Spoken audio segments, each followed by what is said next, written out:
Okay, guys, so this is the final consistency of our scrub that we made this morning on, well, it ain't gonna be this morning for y'all, but this will be made on our Zoom, okay?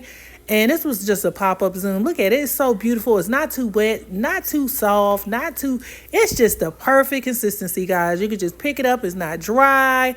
I love this scrub, and we use pumpkin seed oil, and that just really just gives it that pumpkin feel because it's a pumpkin scrub. Okay, all right. And I like the fact that we could just take our little ice cream scoopers and just scoop it into a jar, so that's what make it extra special. Okay, and that's just the way I'm gonna make mine, go into the jars anyway. Okay, I'm gonna use that ice cream scooper, so I just have a little bit left in there, but as you guys can see, it is perfect. Okay, look at it, just look at it. Oh my god, don't look too much, don't look too much. You trying to take mine.